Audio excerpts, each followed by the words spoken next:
Débat du jour invite Jiane Larechi, coach, professionnelle et de vie, praticienne PNL et hypnose, thérapeute en soins énergétiques et décodage généalogique.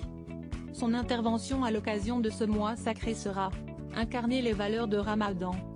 Le mardi 20 avril 2021 à 17h Maroc. Voilà, donc ce que je disais, c'est que j'ai vu récemment une image qui avait circulé sur voilà, certains réseaux sociaux que j'avais adoré, mais c'est dommage, je ne l'ai pas retrouvé, je l'aurais bien partagé avec vous. C'était quelqu'un qui disait genre, eh ben, il est en train de faire la prière et il y en a un qui fait la prière et puis qui jeûne, et puis l'autre eh ben, qui fait des bonnes actions.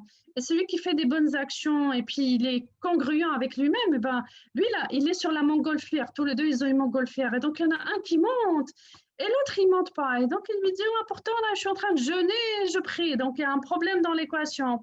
Et il dit, regarde, il y a des choses que tu ne fais pas bien. Tu n'incarnes pas bien certains comportements. Et donc, il lui faisait le haqd. Il avait vraiment dit que la colère, pas mal d'émotions. Et puis, c'était sous forme de quelque chose qu'il devait lâcher. Et donc, justement, ce que j'aimerais bien, moi, j'aimerais bien que cette animation, que cette présentation soit sur le fait de quelque chose d'interactif, dans le sens que moi, ce que j'aimerais bien qu'on parle pendant eh ben, cette intervention, c'est incarner en fait les différentes valeurs humaines que finalement, eh ben, un mois religieux comme Ramadan est là pour nous aider à pouvoir accomplir. Et puis, bien évidemment, faire le lien avec les causes énergétiques de pourquoi justement ça, quel est le lien sur le fait que, eh ben, si tu n'incarnes pas la générosité, qu'est-ce qui se passe énergétiquement derrière? Et puis aussi en lien avec les lois de l'univers. Qu'est-ce que les lois de l'univers disent eh ben, sur certains de ces comportements?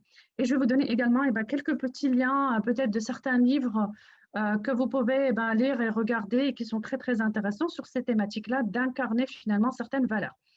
Alors, bien évidemment, alors on va parler des valeurs Ramadan, c'est des valeurs humaines. Alors, on va parler de la bienfaisance, l'aide à l'autre, le fait de donner à l'autre, c'est-à-dire zakat. Et moi, ce que j'aimerais bien savoir, à votre avis, quelles sont les valeurs Ramadan? Quelles sont les valeurs de l'islam? Déjà, on va faire ça. Ah, vous pouvez prendre mon micro, hein, et puis après, sinon, on peut les écrire. C'est une colle que tu nous poses parce qu'il y a les vraies valeurs du Ramadan et il y a le vécu. Parce que le vécu, je vais un tout petit peu prendre comme image, je ne sais pas, Souéqa. Alors, Souéqa Ramadan, il est en contradiction avec les valeurs du Ramadan.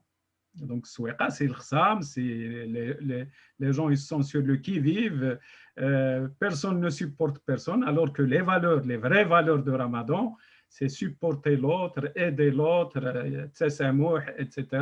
Ce qui n'est pas le cas dans pas mal de quartiers populaires au Maroc. Il y a l'image qui m'est venue à la tête tout de suite et je laisse peut-être Marrakech, une ambiance, je vois Ségozoro, qu'est-ce qu'il en pense. Et moi, je me joins à mon collègue Abdelrazak. Moi, je ne disais pas uniquement les valeurs de Ramadan, je dirais toutes les valeurs de l'islam, nous en sommes très, très loin. La théorie, c'est une chose et la pratique, en est une autre. Même, moi, j'ai l'impression, même en dehors des souéqa et en dehors des zones populaires, même chez les zones soi-disant qui sont respectées, moi, j'ai l'impression qu'on pratique le ramadan d'une manière mécanisée. C'est-à-dire, on s'interdit de manger et de boire et puis juste après, la preuve, c'est que juste après le ramadan, on reprend nos habitudes et tout ça. Alors que normalement, la philosophie profonde de ramadan, c'est que l'après-ramadan doit être meilleur, ce qui n'est jamais le cas. Et on répète, c'est un petit peu itératif, comme on dit en mathématiques. Eh bien, justement, mais tu n'as pas donné les valeurs. Les valeurs, premièrement, c'est sentir l'autre. Lorsqu'on jeûne, normalement, la valeur, c'est sentir ce pauvre qui ne mange pas à son plaisir, à son régal. Ça, c'est la première des choses. Le deuxième principe, comme a dit mon ami Abdelrazak, c'est la solidarité. C'est normalement un des facteurs qu'il ne faut pas négliger. La troisième des choses, c'est une sorte de méditation. Moi, dans mon livre que mon ami Abdelrazak a cité tout à l'heure, j'ai cité un temps que chacun de nous doit réserver, que j'avais appelé le temps de vagabondage. C'est en fait un temps de se ressourcer, de méditer, de revenir sur soi, de penser à l'autre, de penser l'univers. Et moi, je pense que ce n'est pas le cas. Les gens, lorsqu'ils reviennent de leur travail, ils dorment jusqu'à ce qu'il y ait la rupture du jeûne. Justement, ok, d'accord. Yalla, vas-y, on a repris ça. Alors, je connais يزيدنا حاجات وحدين اخرين. Bravo. Donc, allez-y, le débat est ouvert. Les bras, les valeurs. هادو هما اللي غنخدموا عليهم. C'est pour ça que on fait un brainstorming initialement, Beda. Allez-y. Qui d'autre voudrait rajouter d'autres valeurs? On aimerait bien entendre c'est Abdelrahman Marzouki, c'est Belfqih. أنا معاك سي عبد الرزاق. غادي يعجبوني لي فالور كنتي فازيتي. زيدوني غير داكشي اللي ما قلناش.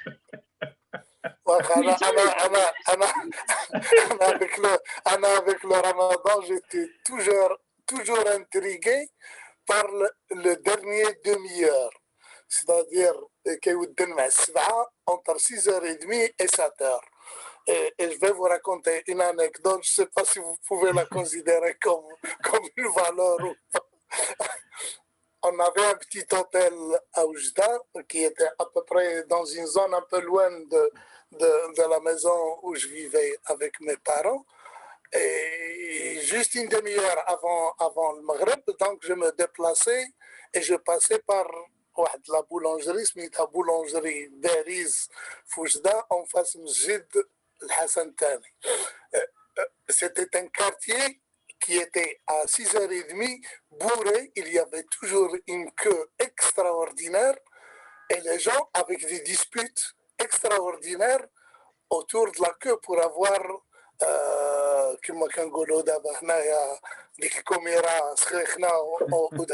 avec des bagarres.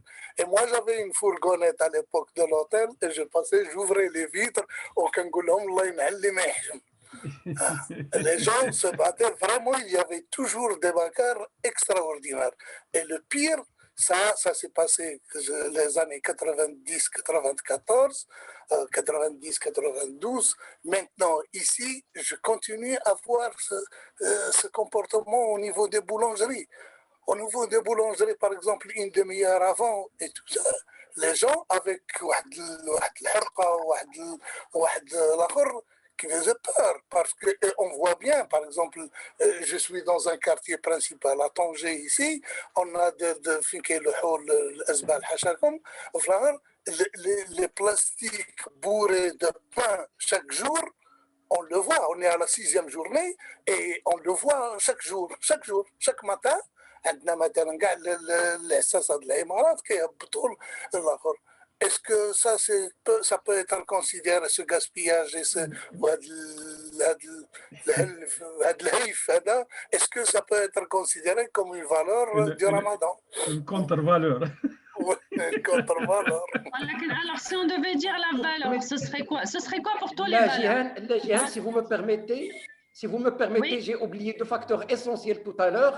Si je reprends un petit peu le discours philosophique islamique, la particularité de Ramadan, c'est deux choses. شهر رمضان الذي أنزل فيه القرآن. Deux, في ليلة القدر خير من ألف شهر. Est-ce que normalement en jeûnant, est-ce qu'en passant le Ramadan, est-ce qu'on a vraiment est-ce qu'on passe en revue l'importance de ces choses-là? Est-ce que, par exemple, on lit le Coran, et lorsque je dis le lire le Coran, ce n'est pas le lire d'une manière mécanisée sans rien comprendre, mais le lire, comme on dit en arabe, bitadabbur. La plupart des gens ne le font pas.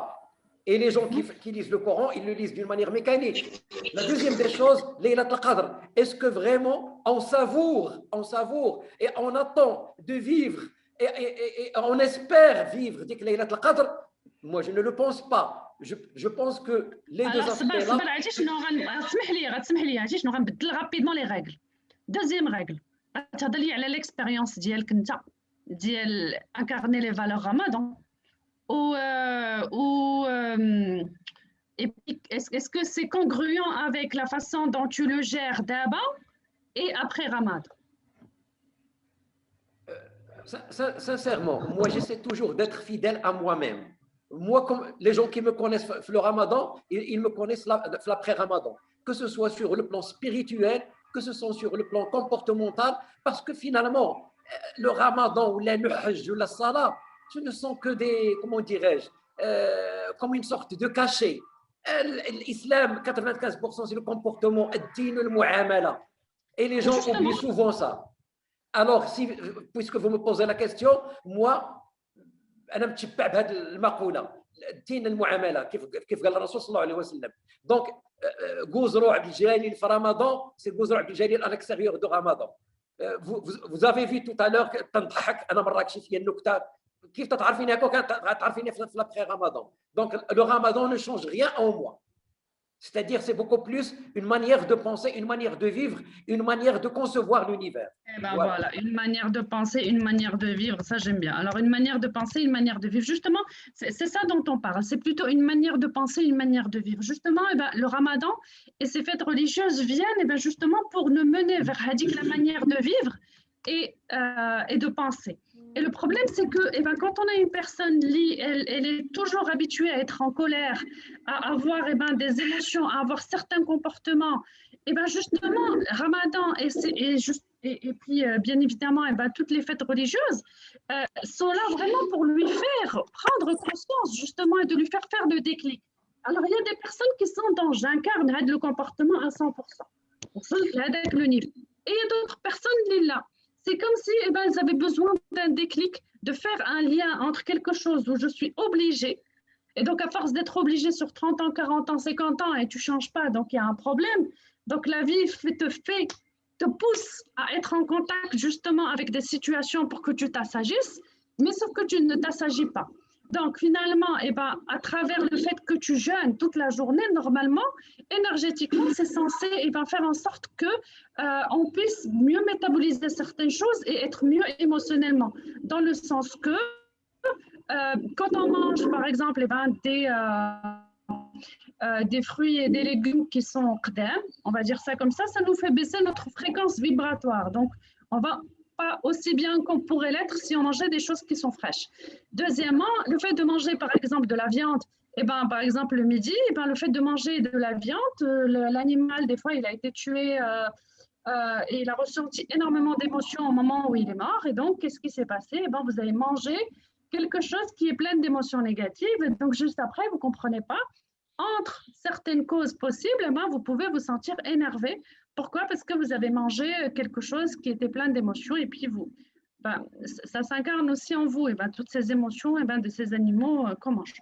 Donc, ce qui fait que le fait aussi de jeûner, ça vous permet également bien évidemment d'être en meilleure santé parce que les organes, ils fonctionnent mieux, mais aussi d'avoir des émotions. Sauf que le problème, c'est que le 3/4 du temps, le jeûne est censé avoir la valeur, la maîtrise de soi. Sauf que, on a tous un travail sur la maîtrise de soi, sur le fait que, tu as un événement qui se déclenche et toi, tu ne comprends pas. Tu agis et tu réagis direct avec ce que l'autre t'a dit. Et donc, on se retrouve le 3/4 du temps avec, dans la rue, des gens qui sont émotionnellement très, très forts. Et donc, ce qui fait que la personne, elle réagit et elle n'est pas du tout dans la proactivité de dire « Ah, ça c'est Ramadan, attention, c'est un moment pour moi pour lequel j'ai à travailler sur moi, sur ma maîtrise de moi. » Alors, on va déjà parler de la première valeur, qui est celle de la maîtrise de soi. Avant d'être dans la valeur d'elle, je sens l'autre, sa peine, ses problèmes, le fait qu'il ne mange pas ou le fait qu'il soit pauvre, c'est d'abord le Ramadan, c'est d'abord la maîtrise de soi. On est capable de se maîtriser, de ne pas manger, de ne pas boire, de ne pas avoir de pulsion pendant la période. Donc, vous en êtes où, les amis, par rapport à incarner la maîtrise de soi? Émotion, comportement compulsif et tout ce qui va avec. Je donnerai la parole à l'Ustad Belfaqih de Meknes. À vous la parole. Micro, Ustad, désactivez le micro. Voilà. Vous m'excuserez, mais je crois qu'il y a un mélange entre ces valeurs apportées par l'islam et par la pratique du Ramadan et le vécu du monde musulman. Je crois qu'il faut distinguer les deux. Donc, on a beaucoup plus parlé du vécu, donc d'aspects négatifs, plutôt que des valeurs apportées par une pratique religieuse. Je prendrai comme exemple nos anciens. Je ne parle pas de nos parents, je parle de toute notre histoire. Je m'adresse à سي عبد الجليل مراكش. 7 رجال منهم سي بالعباس السبتي. سي بالعباس السبتي a instauré une règle de vie à Marrakech qu'on appelle l'Abbasiya. L'Abbasiya, c'est quoi? C'est qu'avant de commencer l'activité, de produire, de vendre, donc de gagner de l'argent, il faut faire un don. Donner gratuitement. C'est une valeur très importante apportée par l'islam en général, واللي كنشوفوها كتكثر في رمضان. Bien sûr, il y a d'autres valeurs, mais je crois que ça résume beaucoup faire don de ce qu'on possède parce que les autres ne l'ont pas. Je crois que ça résume beaucoup les valeurs. Et je me contenterai de ça. Merci beaucoup. Très bien. Donc,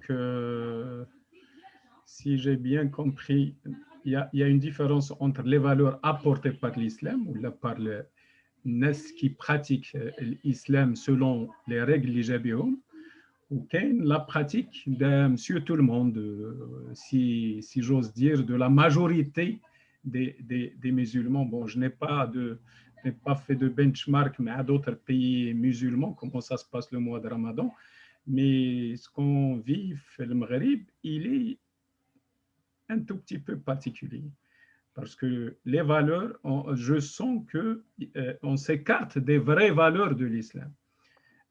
On adopte des valeurs نتاع le vécu quotidien. ما تكلمش معايا باسكو رانا منير في صايم، رانا من رمضان، رانا تنكمي وما كاميش دونك خاصني نتخاصم. Tout ça, c'est des choses qui vont contre les valeurs apportées par la religion d'une manière générale. Voilà. La Jihan.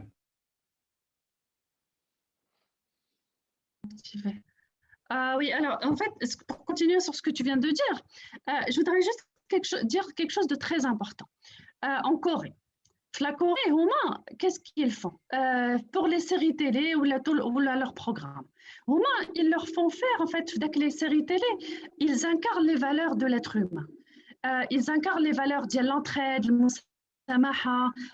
le fait que même si la personne elle t'a fait du mal, c'est pas grave, tu continues à lui parler, tu respectes l'autre. Par exemple,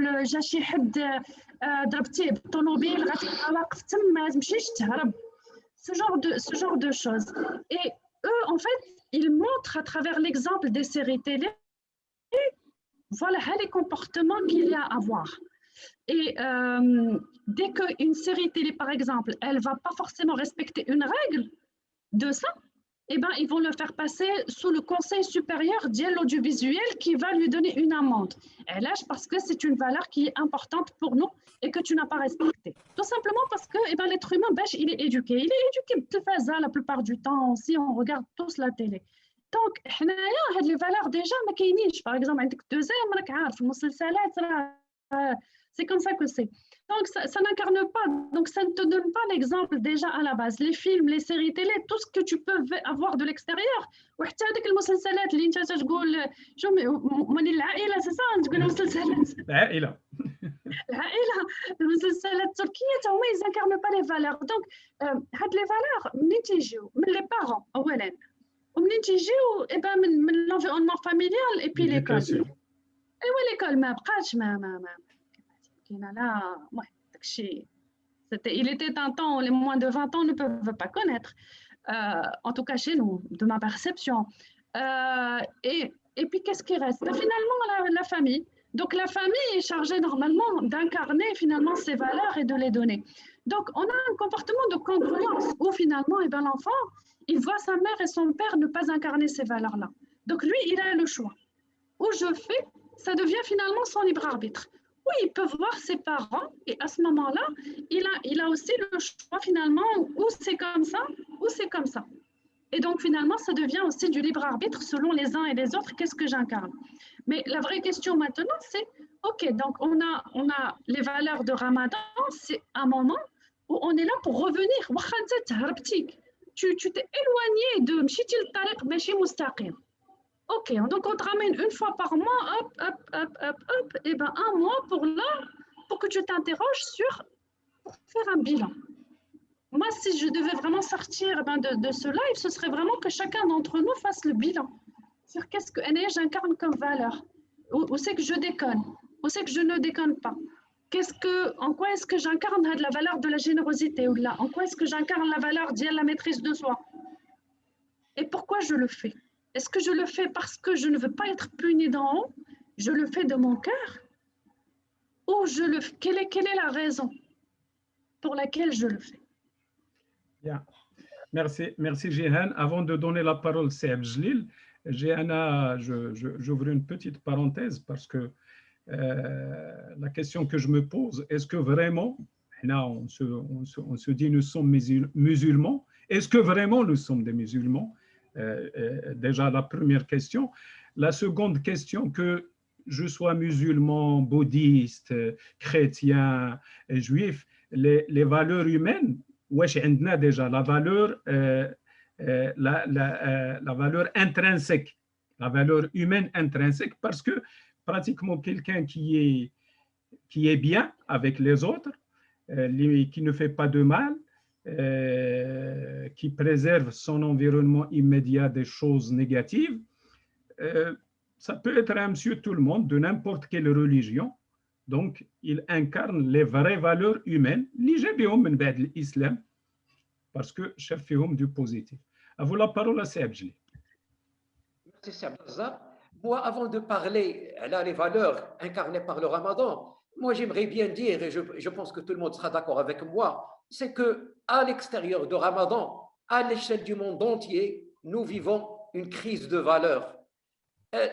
Il y a des valeurs qui sont universelles, sur lesquelles toutes les religions, surtout les religions monothéistes, s'accordent très bien. Donc, si vous n'avez pas des valeurs en tant que personne à la longueur de l'année, comment voulez-vous que vous les ayez ou que vous les consolidiez pendant le Ramadan?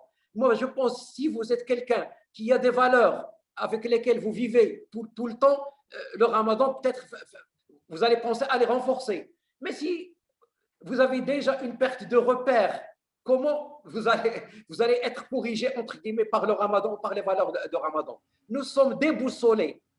Comme a dit notre ami Abdelzak, est-ce qu'on est vraiment une société musulmane?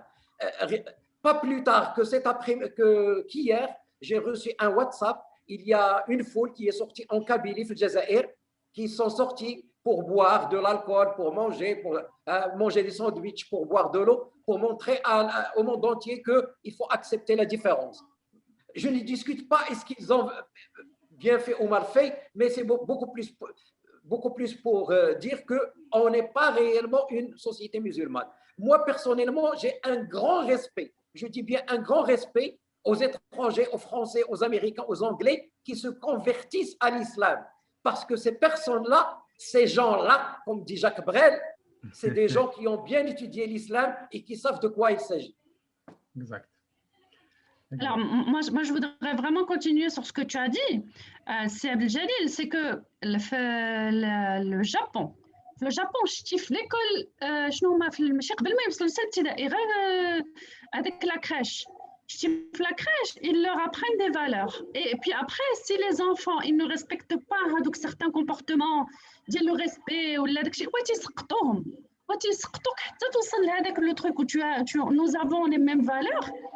Et ben à ce moment-là عندك ساعات يدوز للCP ويطلع هكاك reformaté مزيان. La même chose sur certains pays ديال les pays nordiques ديال l'Europe وداك الشيء كامل. انت في الامريكان السي عبد الرزاق ولا بليبار الامريكان 3/4 du temps راهم هذاك الشيء ce sont des gens humains ce sont des gens اللي تربوا على certaines valeurs humaines وداك الشيء كاين المخلوط كاين partout. Si tu permets, Jihan, dans le même ordre d'idée, c'est une image qui est très importante. J'ai vécu un truc le bar avec une nièce, justement, qui est à peine la première année primaire. Alors, pour vous dire, ils leur apprennent les valeurs depuis le bas âge et ils leur ont demandé d'écrire une petite histoire entre vous et un insecte. Jusqu'à quel point ils donnent de la valeur à la nature. Donc, je me suis retrouvé avec la nièce en train de pleurer. Je n'ai pas trouvé un insecte avec qui parler. Ça veut dire, je dois m'expliquer. Il faut savoir. Donc, il a fallu lui chercher une coccinelle ou la ramener pour qu'il puisse, à partir de ça, faire une petite histoire de 3 ou de 4 lignes entre elle et la coccinelle. Donc, jusqu'à quel point ça n'a pas au niveau de l'éducation pour pouvoir alimenter les jeunes en valeur. Donc, pour revenir un peu le sujet concernant nous les Marocains ou les musulmans d'une manière générale, les valeurs intrinsèques de l'humain, ils sont perdus, qui sont renforcés, qui à juste titre par notre religion qui vient renforcer ces valeurs. Voilà. À vous la parole. Justement, انا ما كيستيون سي اوكي داكور راه قرينا كاملين التربيه الاسلاميه في المدرسه وداك الشيء كامل زعما لا فري كيستيون سي اسكو سيتي en mode applicatif ولا explicatif ولا ingurgitatif ولا شنو دونك ça ne donne pas forcément un effet positif et de toute façon il y a une incongruence dans certains comportements. Donc c'est pour ça que انا زعما لا جيهان كنا تنقراو واحد الماده في لا جينيراسيون تاعنا سميتها الاخلاق. ما كانش التربيه الاسلاميه، كانت ماده سميتها الاخلاق. ما تيقول لك لا صلي ولا كي قال السي عبد الرزاق تيعلموك لي فالور يونيفرسال. كانت الاخلاق وكانت التربيه الوطنيه. هادو دي شوز اللي اون ا بيردو. Exact. Oui. Il était un temps où les moins de 20 ans ne peuvent vraiment pas du tout connaître. Donc, oui, la vraie question, c'est okay, incarner les valeurs humaines et puis bien évidemment incarner les valeurs humaines à travers, en tout cas, en fait, ce que j'essaie de dire, c'est que les religions sont venues juste structurer la société avec finalement des règles. Des règles de fonctionnement parce que bien évidemment l'être humain déconne et donc vu que face à la déconnade il faut bien remettre les choses, remettre les pendules à l'heure.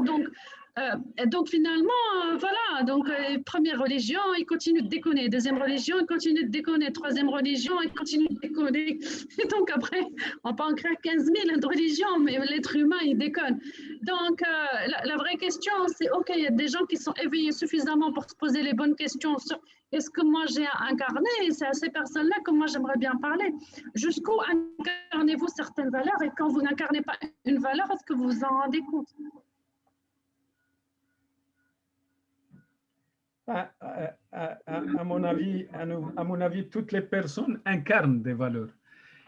Bon, il y a des fois des choses, j'ai un certain nombre de valeurs, les Tibétains, ils sont justes, mais vis-à-vis de l'autre, c'est des choses qui sont à côté complètement. Donc, il faut qu'il y ait déjà la base, une base où le standard des valeurs. Le standard de valeurs, c'est être un vrai humaniste. Le comportement mondial qui met à dit tu te pour renforcer les valeurs. Parce que, en fin de compte, oui, c'est de la spiritualité qui a scindé la société universelle en plusieurs petites sociétés. Hadou il croit au bon Dieu, Hadou il croit à autre chose. Mais il y a des fois où tu trouves des valeurs qui sont justes, qui sont intéressantes chez quelqu'un qui n'est pas musulman. Il a cité Saad Jalil, un étranger quand il est dans une société musulmane, il s'impose de faire le carême pour ne pas sortir du lot, où il respecte un tout petit peu ce que fait l'autre. Il se met dans son petit coin. Il a cité la Kabylie, les Kharjoul Znqa pour le faire, parce que la liberté des uns s'arrête quand celle des autres commence. C'est pas qu'ils n'ont pas droit de boire ou là de manger, oui, mais تمشي تخدش ولا تجرح شي حد آخر, c'est que tu t'inscris dans quelque chose qui n'a rien à voir avec les valeurs apportées par la religion. Voilà, justement, par rapport à ça, moi je pense que la première base, c'est d'abord la maîtrise de soi. Si je devais avoir par rapport à incarner une valeur, c'est d'abord être dans la maîtrise de soi. Et puis d'être dans le... tu es présent à toi-même. Et pour ça, je crois que c'était Steve Jalil qui avait parlé de, je ne sais pas c'est qui d'entre vous qui avait parlé de prendre du temps pour soi, pour pouvoir se connaître soi-même et prendre du temps pour soi, pour s'évaluer soi-même. À force d'être en mode, je cours après moi-même, et finalement, tu te mords la queue. Et donc, finalement, tu ne vas nulle part. Et le problème qui se passe, c'est que, ok, d'accord, tu as jeûné, et tu as prié, tu n'as pas incarné les valeurs. Donc, tu as créé du karma. Action-réaction. Donc, action-réaction, tu as créé quelque chose qui n'est pas bien. Donc, au niveau de l'misène, donc finalement, tu risques d'attirer à toi finalement des expériences autres d'autres personnes qui vont te faire vivre exactement ce que toi, tu as fait à vivre à l'autre pour que tu sois beaucoup plus dans la compassion. Donc, le fait de ne pas incarner finalement certaines valeurs, ça nous pousse aussi à vivre certaines expériences pour pouvoir le ressentir de l'autre côté, sans jugement, bien sûr. Eh bien, Anna, dans le même ordre d'idée, vous étiez en train de parler et le livre, c'est Mokhtar Chaoui m'interpelle parce que justement, prendre du temps à se connaître, c'est exactement ce qu'il a décidé. D'avoir l'autopsie de Benadem, qui peut être n'importe qui d'entre nous, quand il se met, ou surtout dans des situations difficiles, notamment ce qu'on est en train de vivre aujourd'hui avec la pandémie. Ça fait des années, les gens ne se sont pas mis pied au mur. Il avait tellement de la liberté que ما تيخممش يدير un bilan ولا يتذكر هو وراسو. D'ailleurs, le titre, il est très important. Ceci n'est pas un miroir. Avec l'image qui montre une personne qui voit dans un miroir, mais en fin de compte, il voit le dos d'elle, il ne voit pas la face. Donc, il y a un peu c'est très profond.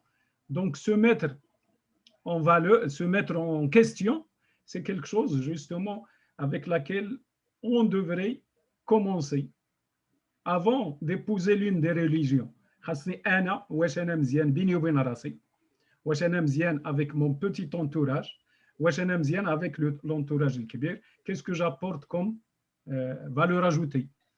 Le bien, اللي رجع صدقة في الإسلام, l'empathie, التعاون مع الآخر, etc. Tous ces éléments qui caractérisent de grandes valeurs.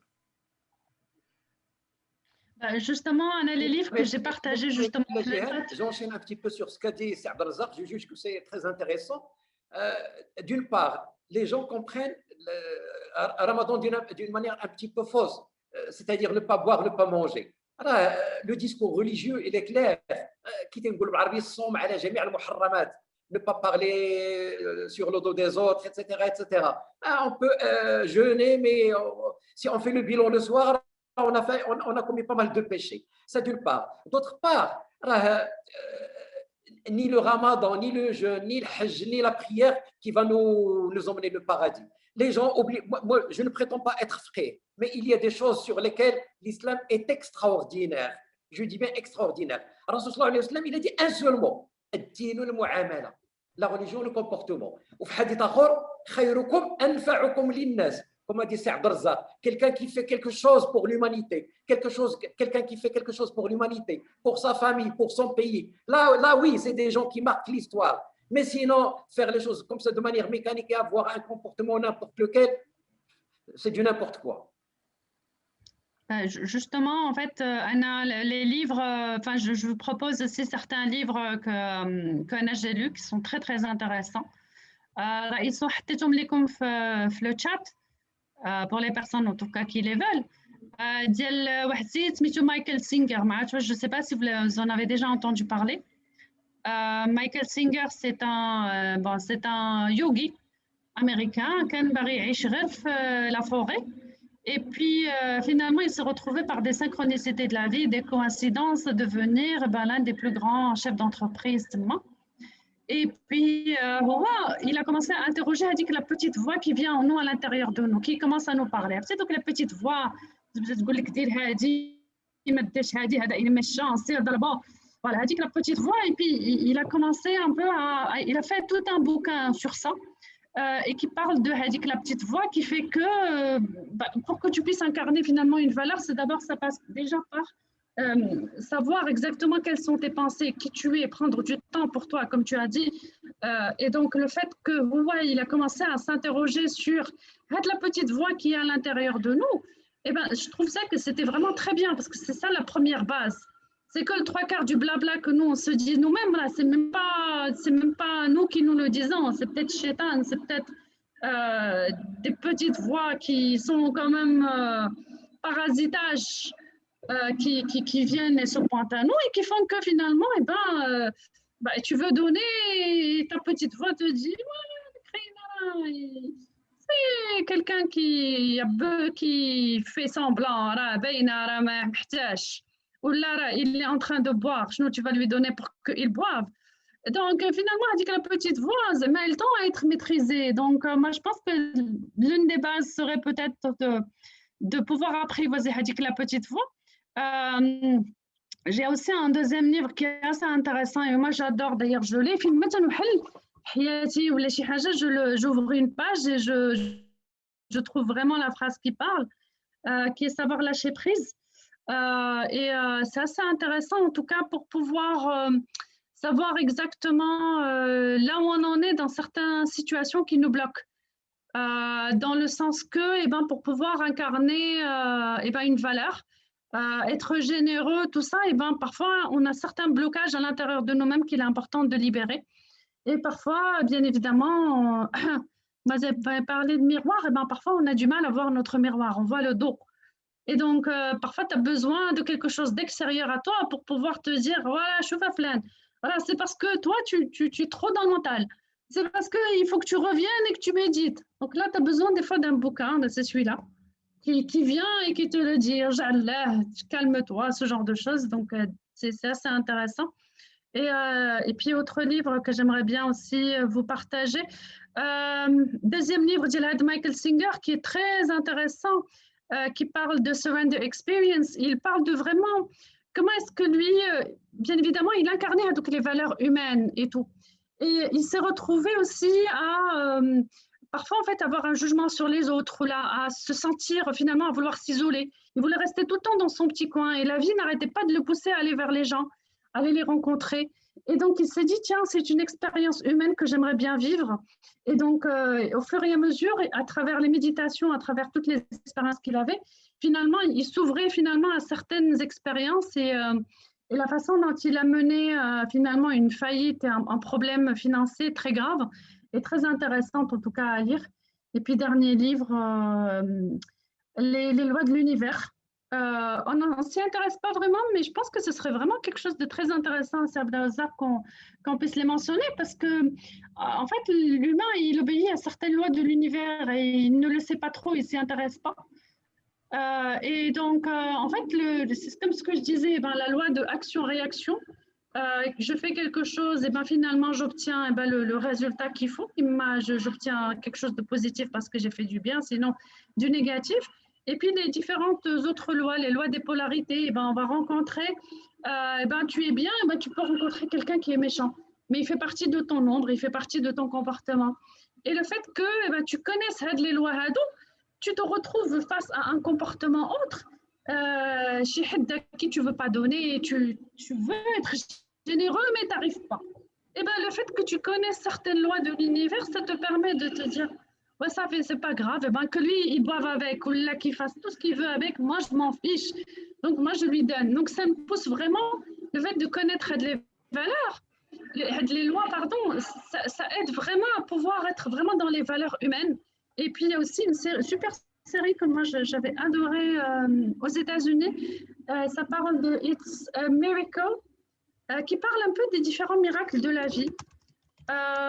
C'est une série sur YouTube, moi j'aime bien ça. Ça prend 5-10 minutes chaque épisode, hein. Je veux dire, c'est pas du tout long.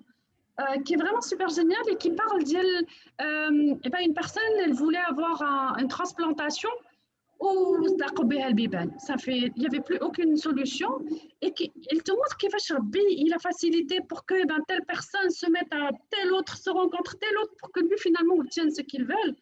Et ça parle aussi de certaines valeurs aussi, le fait de donner, et ça parle aussi de l'exemple, c'est des vraies histoires en plus. Un gamin, il a trouvé un porte-monnaie par terre. Et donc, il a redonné à son propriétaire. Et donc, 20 ans plus tard, elle a dit que la propriétaire qui avait reçu le fameux porte-monnaie, et bien finalement, elle aussi, l'enfant d'Yala, il a trouvé un flous. Et donc, ils vont chercher qui est le propriétaire. Et finalement, de tous les hasards qu'ils font, mais bien évidemment, la vie, il n'y a pas de hasard, ils ont retrouvé que c'était le fils d'Yel, elle dit que la première, qui avait donné. Et donc, finalement, les comportements de la générosité et tout ça, en comprenant une vision spirituelle de la vie, on arrive à mieux incarner les valeurs humaines. Le problème, c'est que le trois quarts d'entre nous, on reste bloqué dans on est à la même hauteur. Par contre, si moi je monte d'un étage je monte, je suis à New York ou là, je suis à New York ou là, Seattle ou là, avec les gratte-ciel. Je نطلع l'étage révèle lié le big plan. Révèle lié l'événement qui va se dérouler. Donc la façon dont je réagis, avec l'événement n'est pas la même façon que si je prends de la hauteur et que je regarde les choses d'en haut. Très bien. Merci Madame Jihan. Comme on vous a présenté au départ, vous aviez quitté le domaine des finances pour aller vers le coaching. J'aimerais bien savoir qu'est-ce qui vous a attiré le plus. Qu'est-ce qui a motivé votre choix? Bon, je n'ai pas encore terminé. Moi, j'ai remarqué ces dernières années un développement de coaching. Il y a beaucoup de coachs, etc., etc. Est-ce que, bon, vous en êtes un et vous avez eu certainement des patients. Est-ce que ce n'est pas un indicateur, justement, que la société, où là, nous sommes tous déboussolés et nous vivons une sorte de schizophrénie? D'ailleurs, on parle de Ramadan, le Ramadan se termine, les soulards se demandent quand est-ce que les bars vont ouvrir. Voilà une sorte de schizophrénie. Donc, est-ce que ce n'est pas le développement du coaching? Est-ce que ce n'est pas un indicateur sur la société qui devient de plus en plus déboussolée? Alors, j'ai du mal avec beaucoup de questions en même temps, donc alors, déboussolé. Je me permets de rectifier au niveau du coaching. On ne peut pas parler de patient. Avec le mot patient, parce que le coaché, ce n'est pas un malade. On dit patient quand quelqu'un il est malade. Et là, c'est même des coachs qui se respectent commettent cette bêtise.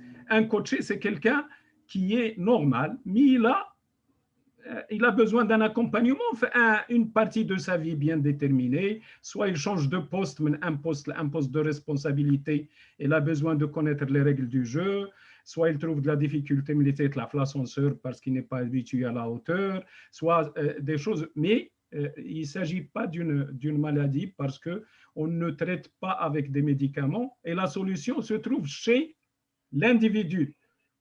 On ne lui injecte pas quoi que ce soit, mais on essaye de l'aider à retrouver la solution en lui-même. À vous la parole, Jihan. Oui, alors, moi, je pense qu'il y a une interdépendance entre le social et le psychique. C'est pourquoi j'ai parlé de patient. Bon, je rectifie, je dis client. Oui. Ok. Alors justement, la première question, le changement d'IA. En fait, quand j'étais en train d'étudier, au début, je voulais faire interprétariat. Après, je me suis retrouvée dans le domaine de la finance et la gestion, mais je n'aimais pas du tout ça.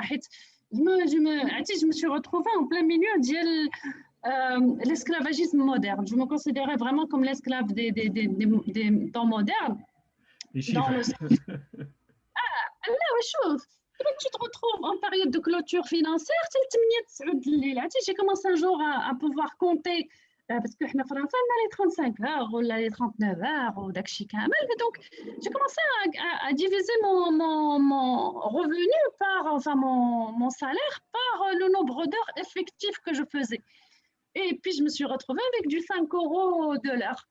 Et donc, je me suis dit, effectivement, Zema, c'est vraiment, je ne suis pas du tout au service de l'être, je ne suis pas au service de moi-même et je ne suis pas du tout au service de rien du tout de positif que au service du capitalisme. Et donc, quand j'étais là-bas, j'étais en mode, qu'est-ce que je fous là? Et puis, je me rendais compte que finalement, les taxes plus plus le salaire, plus le loyer, plus les charges. Après, j'ai commencé à me dire, tiens, peut-être en étant au service de l'autre, je peux me sentir à la fin de la journée mieux, pas déprimée. Et donc, voilà, en faisant après ça, j'ai commencé par l'accompagnement des méthodes de travail, les stratégies d'apprentissage aux jeunes. Et puis là, même si je faisais qu'une seule séance, ça me donnait de l'énergie, alors que avant, je n'avais pas du tout d'énergie. Voilà, j'étais dans le train-train, métro, boulot, dodo. Donc ça, du changement, voilà, changement entre ça et ça. La deuxième chose que tu as dit, ça a été pourquoi est-ce qu'il y a autant de coachs? Il y a autant de coachs tout simplement parce qu'on est sous une forme de 8. Ça s'appelle des lemniscates. En fait, l'évolution de la Terre, elle est comme ça. Elle est sous forme de 8, c'est-à-dire une phase ascendante et une phase descendante et une phase ascendante. Donc, on passe d'une phase où il n'y a pas d'éveil, ou une phase où l'être humain, il est dans l'ignorance de lui-même, il est dans le capitalisme, il est dans toutes les valeurs basses de l'humain. Voilà, ce genre de choses. Et on est en train de passer à l'ère l'éveil de l'humain. Et donc, pour que l'humain puisse s'éveiller, il doit y avoir bien évidemment des personnes qui accompagnent dans ça. Et pourquoi? Parce que pour que l'être humain, en fait, on est tous, si vous lisez les livres de Michael et de Brian Weiss, vous allez avoir une explication un peu de l'évolution de l'âme et l'évolution des groupes d'âmes. Les groupes d'âmes, c'est on a une grosse masse de tête qui, ils sont un peu dans la violence, tout ce que vous voyez, les films de western, tout ça.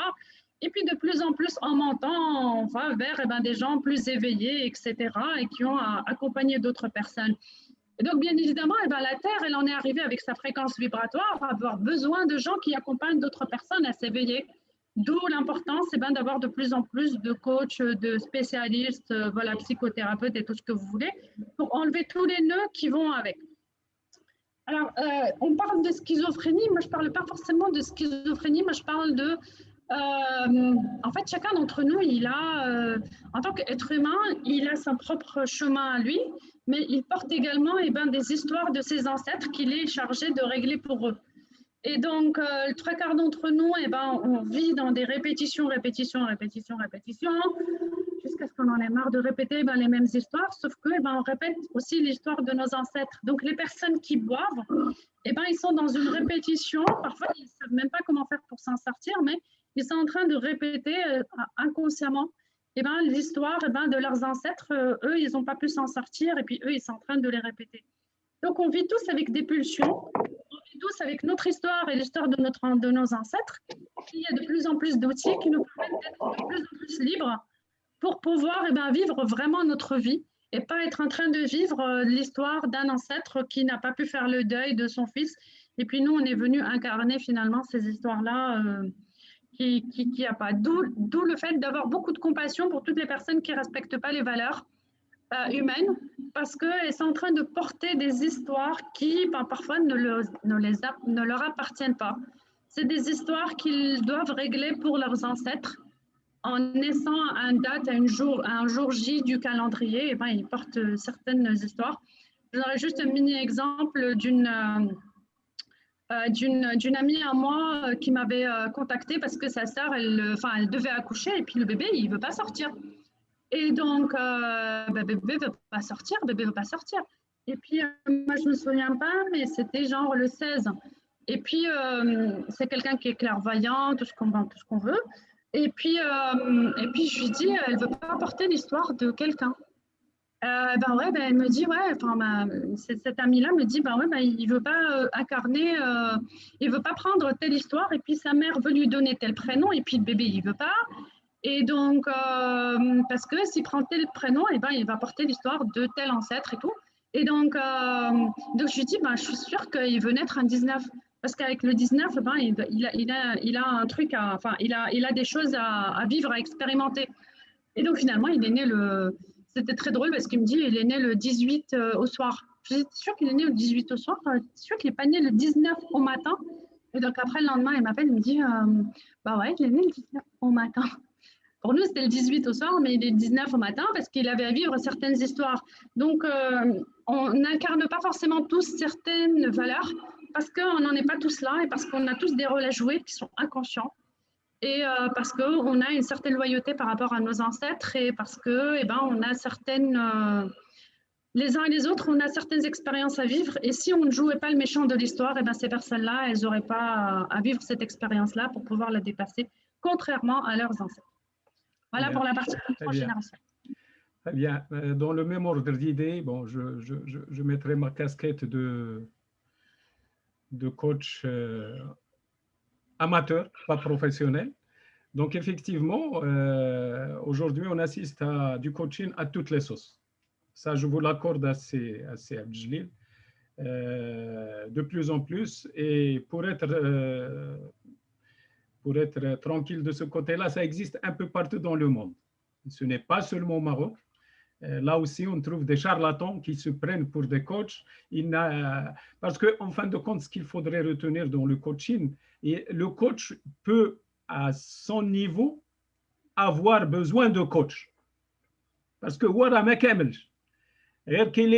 qu'est-ce qui fait que le coach est coach dans un domaine précis? Parce qu'on ne peut pas intervenir dans tous les domaines et accompagner tous les domaines. C'est qu'il a une expérience du vécu qu'il essaye un tout petit peu de partager, ou là de partager là où il a réussi et d'essayer de faire éviter ou là une prise de conscience de l'autre là où il a échoué.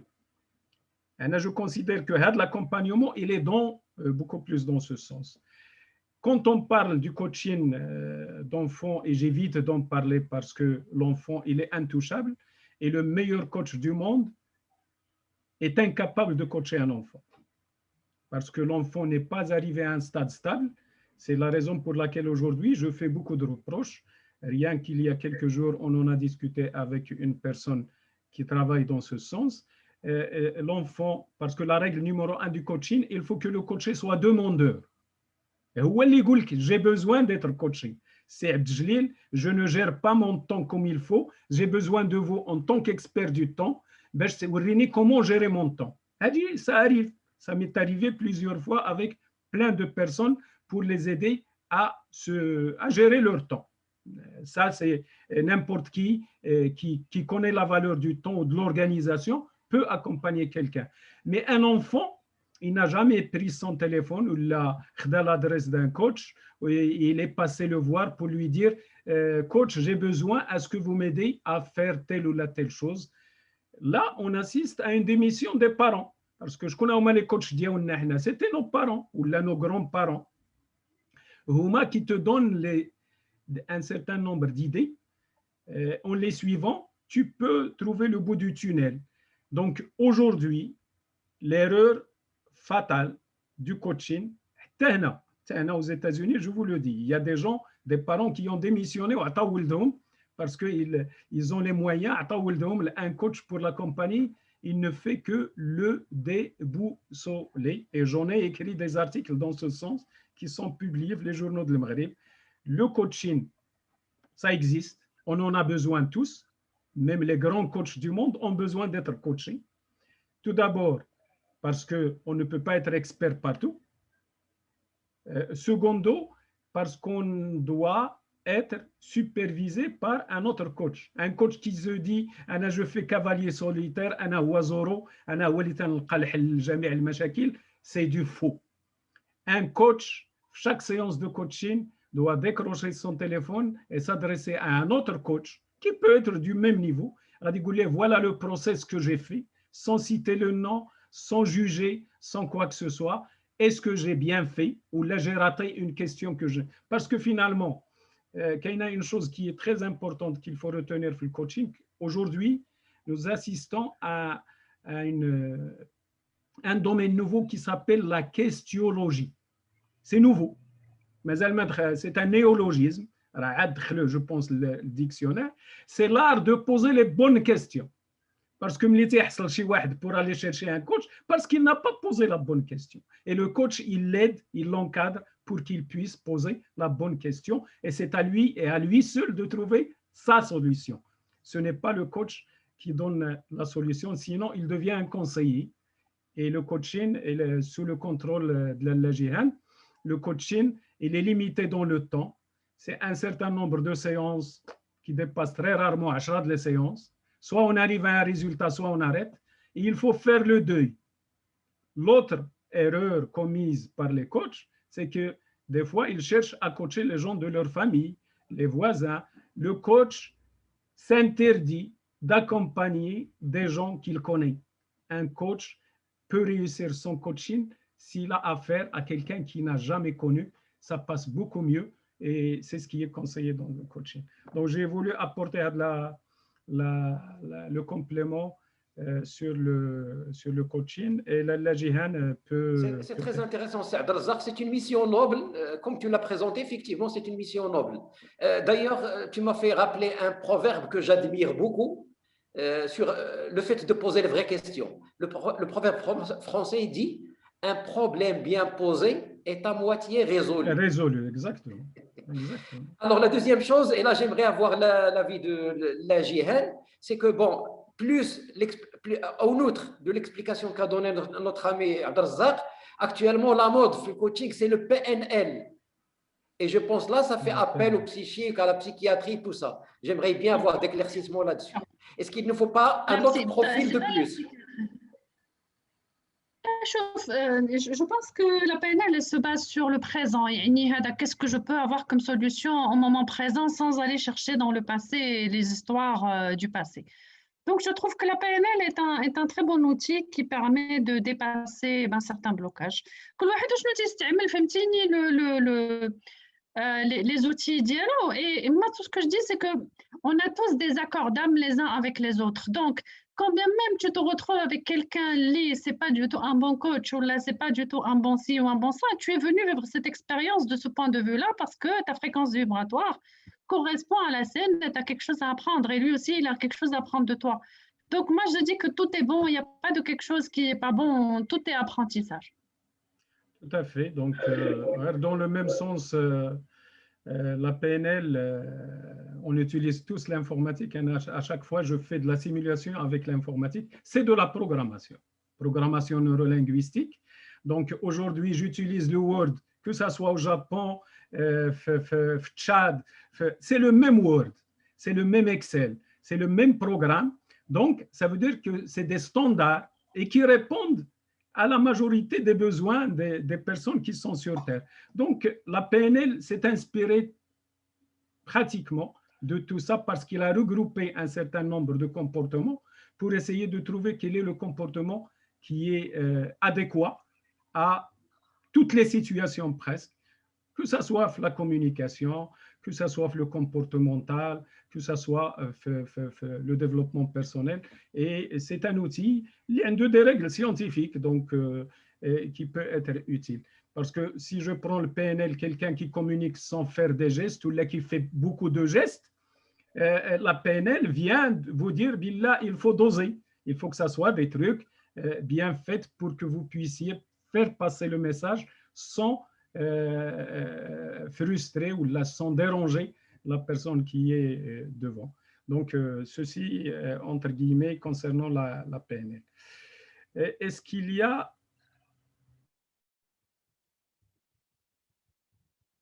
Ah, ça a coupé ton son. Est-ce qu'il y a quelqu'un qui veut intervenir dans ce sens? On aimerait bien écouter Mokhtar Chaoui, parce qu'il a fait du coaching à travers... Son livre, c'est un livre de coaching. Je vous le dis, pour les personnes qui ne l'ont pas lu, le développement personnel, ceci n'est pas un miroir. Je ne pense pas, non.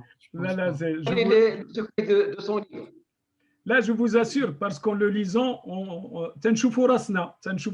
il y a des scènes qui passent devant nous. On est en train de vivre un film. Ton livre, c'est un film extraordinaire. Et les Ikhwan qui n'ont pas eu l'occasion de le lire, c'est peut-être intéressant de l'avoir.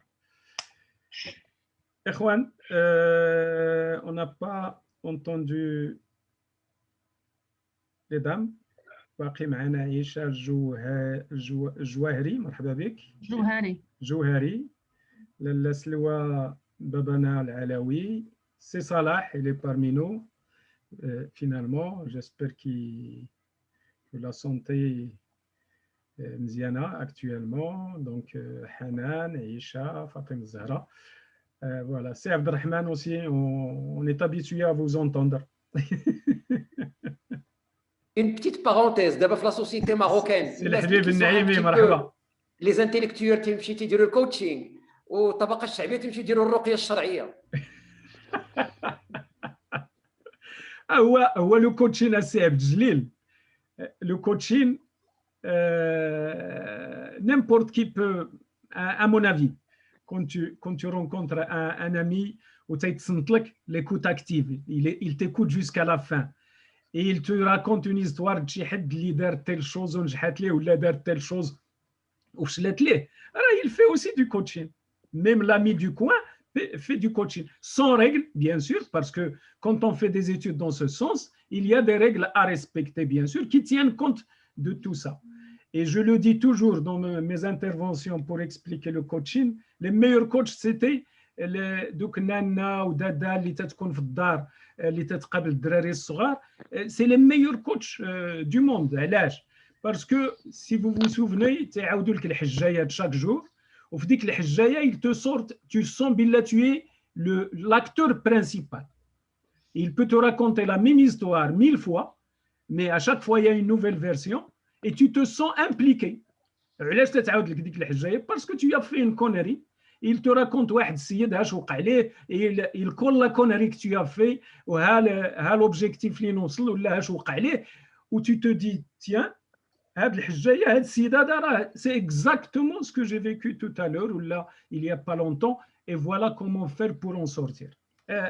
Moi je résume la chose dans ce sens pour pouvoir banaliser le coaching. Là, Sloa, vous voulez prendre la parole? Libérez le micro. Bonjour, salam alaikum. Salam lalla. Je suis très heureuse d'être parmi vous. C'est un plaisir. Et il n'y a que des belles pensées, des belles réflexions, simples et profondes. C'est gentil. Voilà, la particularité de ce groupe, Lalla Sloa, c'est que tout le monde est terre à terre. Il faut être incarné, efficace, oui. Merci beaucoup. Shukran. Et bienvenue parmi nous.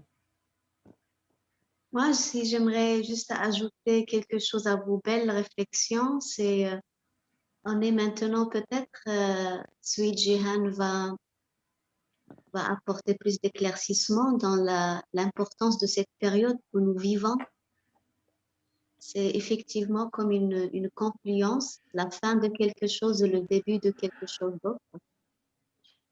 Et j'aimerais juste souligner aussi l'apport du silence qu'on peut cultiver en nous, parce que le silence, ça fait comme une terre fertile où toutes les graines que nous mettons dedans, elles peuvent pousser.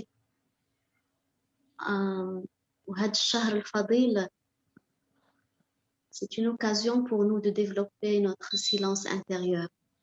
C'est aussi une composante de ce développement personnel. Moi, j'insiste beaucoup sur ça parce que je l'ai expérimenté. Jeûner de la parole et jeûner de la pensée, ça régénère nos cellules, ça régénère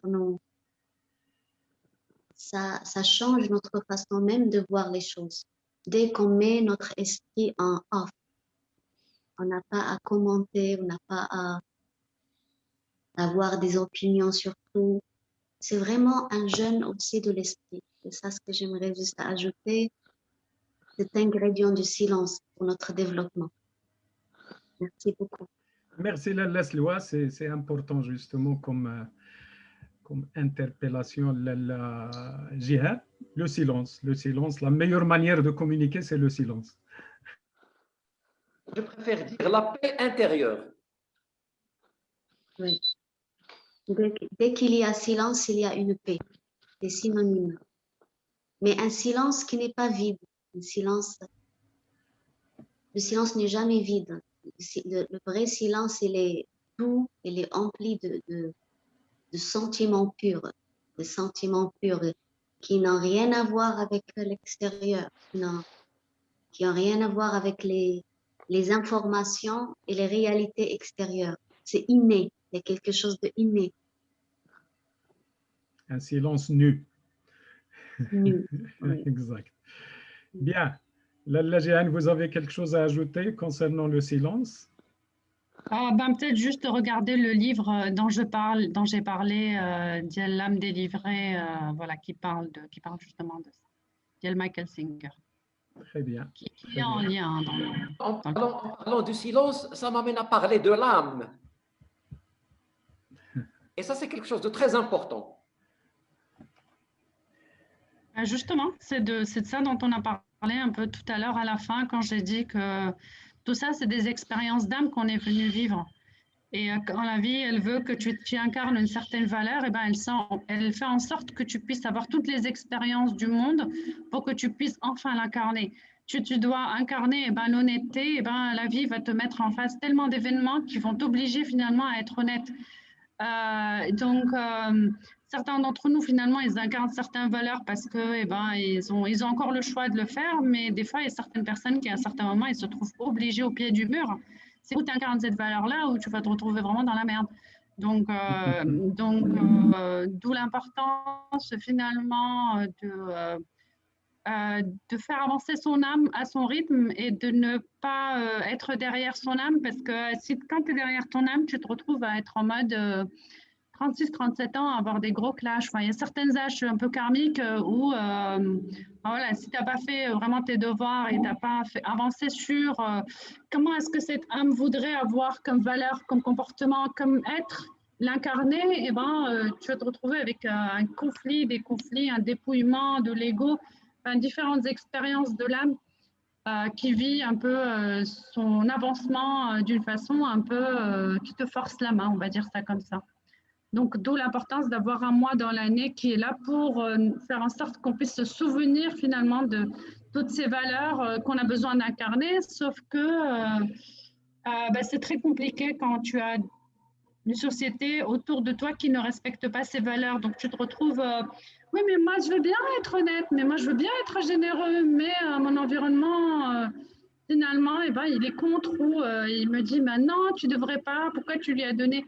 Et donc, d'où l'importance d'être authentique avec soi-même et d'être au contact de ce silence intérieur qui fait qu'au moment d'agir, au moment d'incarner une valeur, tu sais si c'est juste de l'incarner ou si ce n'est pas juste. Très bien. Retenez un mot-clé dans votre discours qui est l'ego, l'égocentrisme. Est-ce que, à votre avis, c'est pas la racine du mal dans la société actuelle? Très bien. C'est Abdelil. Si tu permets, نعطيو la parole للإخوة الآخرين. C'est Naïmi, c'est Jamal. C'est Aziz Aoura. Il y a pas, en fait, nous sommes dans un monde où, en mode rapide, en mode rapide. En fait, on est dans un monde où le bien existe comme le mal et il n'y a pas du tout de bien et de mal. Ça fait tous partie de notre kfa. Et donc chacun d'entre nous a à vivre certaines expériences qui ont l'air d'être mauvaises, mais elles sont là pour lui faire évoluer d'âme. Parce que si tu vis فيها شي حاجة négative, l'âme ديالك دغيا تتكبر. Beaucoup plus rapide que cinquième, enfin, tu vas première ou deuxième ou troisième. Le mal est là vraiment pour nous aider à évoluer beaucoup plus vite. Donc, merci au mal, même si malheureusement... Eh oui, eh oui. Il y a une image qui incarne un tout petit peu ça concernant le mal. C'est une question posée à Didiram. Qu'est-ce qui a fait évoluer la serrure? La question est posée à tout le monde. Qu'est-ce qui a fait évoluer la serrure, le qfel? Alors, ce qu'il y a là, c'était Shfar. C'est Shfar qui a fait évoluer la serrure. Donc, Shfar, c'est un mal, mais c'est un mal pour un bien. C'est valable pour les hackers en informatique, c'est valable dans plusieurs choses. Quand on met des obstacles, il y a des choses qui sont faites de manière à les éviter. Si Naïmi, vous voulez... عبد الرزاق باش نضحكوا شويه عرفتيني انا مراكشي فيا هذا عاد ديغنيغمون الزكروم كلنا كنعرفوا الزكروم الزكروم اكزاكت عرفتي شنو هي لوريجين كلوز روم سي با مال سي نعيمي الصوت راه ما تنسمعوكش طون ميكرو il y a un problème de son. Là, voilà. Elle est désactivée, mais maintenant, c'est mieux. Bien, c'est Salah, il est parmi nous.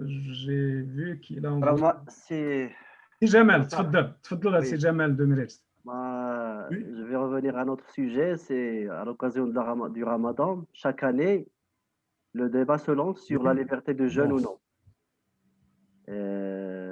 Ce qu'on a constaté, c'est la plus grande partie de la violence ou l'intolérance li kayna. Qu'est-ce que vous en pensez? L'ancien le débat très bien, très bien. Donc on va regrouper toutes les questions. Surtout سي عبد الرزاق لأن هذه المسألة هذه كتطرح لأن الأغلبية كاين الناس الآن اللي عندهم تعذر شرعي انهم يفطروا لما تيكون مثلا خارج الدار في الخدمه او على برا او هذا يكون عنده مشكل. كاين من الناس مثلا اللي ديابيتيك اللي تيخرج مثلا يسافر مثلا خصو ياكل فين ياكل في طواليت لانهم هذا المشكل هذا كاين. يعني كنشوفوا المساله ديال لا توليرونس ونيف سورتو في هذا لو موا دو رمضان. Exact. Bien, donc je viens de recevoir un message de Jihan, un engagement juste après. Je me toutes les questions, Jihan, et je te donnerai quelques minutes pour répondre. Vous pouvez vous retirer. Il a Kanul Ikhwan Mazel Barini. Si Naïmi, à vous la parole. تقد الميكرو راه سمعناك شويه. C'est bon, تنسمعوك السي نعيمي. ماشي on vous entend تنسمعوك السي نعيمي. سي الحبيب تنسمعوك. Bien, en attendant, je lis une question de Salah Abdelmoumen. Faut-il que le coach soit cartésien, surtout que Descartes a dit que le cœur a des raisons que la raison ignore? Ça rejoint en quelque sorte هادشي اللي قال السي عبد الله حتى هو. On peut les recouper. سي الحبيب. انا جاوب دغيا. انا جاوب تماد. كل واحد il attire les personnes qui ont besoin qu'il a besoin. Donc voilà. C'est tout. سي نعيمي. سي الحبيب. وي خويا مازال ما سي بون تنسمعوك. Oui. D'accord. Allez-y. Je suis très heureux d'être avec vous encore une fois parce que ça fait longtemps que je me vous ai pas rejoint. Exactement. Sauf que ce jour, je suis arrivé en retard et je n'ai pas bien saisi le sujet depuis le début. La petite remarque. Oui. la petite remarque que je me permettrai de faire, c'est qu'il me semble que la dame qui a, Madame Jihan, ou bien mademoiselle, je ne sais pas, qui me pardonne, elle a toujours attaché les valeurs à la religion. Est-ce que c'est la religion qui a fait la valeur? Parce que les valeurs universelles, ils existaient depuis avant les religions même. Exact. Bon, ça les renforce des fois, oui, mais ce n'est pas la religion qui va nous rappeler aux valeurs. Tout à fait. Et ce n'est pas seulement un mois parmi 12 qui va nous rattacher aux valeurs. Les valeurs, c'est dans l'éducation, c'est dans la scolarité, c'est dans la famille, ça s'apprend, c'est-à-dire la vie nous apprend les valeurs. Ça dépend du contexte, de l'entourage, voilà. Voilà, c'est tout ce que j'ai à dire. Merci, c'est Naimi. Lalla Jihan, donc vous avez la question sur Descartes, celle de Si Jamal, la liberté de faire le carême. Et si Naimi, les valeurs sont plus vieilles que toutes les religions. Ok, alors par rapport à la question sur les valeurs. En fait, c'est ce qui a été dit tout à l'heure. De toute façon, on l'a dit. Ce qui est important, c'est que les religions sont venues pour structurer une société. Donc en fait, c'est la religion qui est au service des valeurs et pas l'inverse. Donc ça, c'est la réponse, mais qui avait déjà été donnée tout à l'heure. Deuxième chose, pour moi, la liberté, c'est une liberté voilà, de l'être. Chacun il fait ce qu'il veut. Pour moi, en tout cas, moi personnellement, pour moi, chacun il peut faire et il doit faire tout ce qu'il veut, comme il veut. Voilà. Parce que ça fait partie aussi de l'évolution de l'être. Voilà.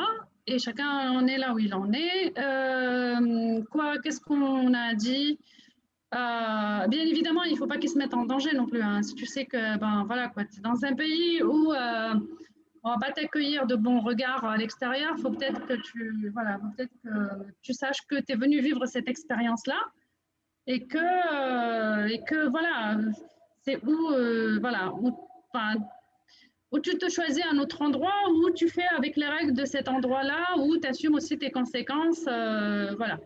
Donc tu es venu vivre cette expérience-là et c'est ton âme qui a choisi.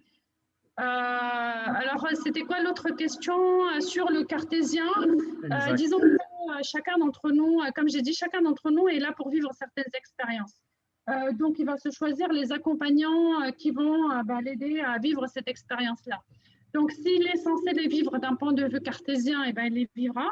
S'il est censé un jour se spiritualiser, il sera mis avec des gens qui vont l'aider à se spiritualiser.